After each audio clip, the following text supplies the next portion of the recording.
मजेदार इनका में बड़ा रोक मिलेला।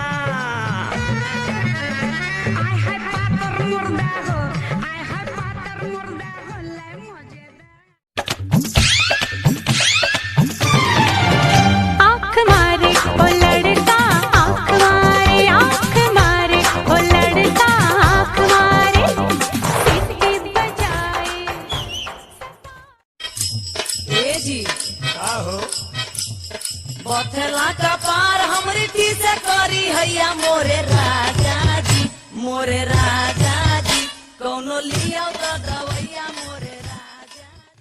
10 लाख रुपया नगद गिनाइल, ऊपर से एगो मोनोरो दियाइल, नहीं खाना बनाइब तो मरब का भइल बियाह मोर। ए जी ऐजा सोच जाए ना, हम कंट्रोल कर ले। तू कंट्रोल कर ले, लेकिन हम बहुत छुछुनर आदमी हैं, हम पलांटी मार दे जायदा। पैसा कितना भाई? 150। 150 रुपया?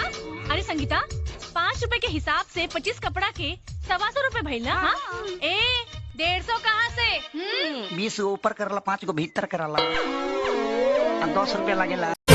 ABCD आवत नइखे न करे अबे साइन, पढ़ जाइब न पापाजी, पढ़ जाइब न पापाजी कि मैडम मारा ताड़ी ला।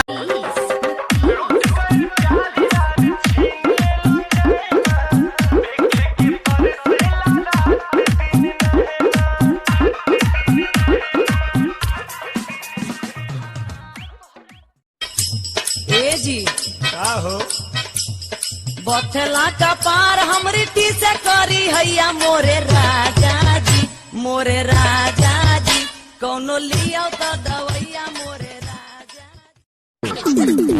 हमरा पटावल माल पर जे केहू ताकी, हमरा फसावल माल पर जे केहू ताकी, ओकरा से ही में पिलुआ पर जाई पक्का उसरवा।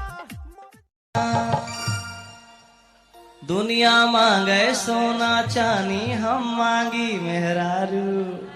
हाय क्या बात है। दुनिया मांगे सोना चानी, हम मांगी मेहरारू। उनसे मोहब्बत कमाल की होती है।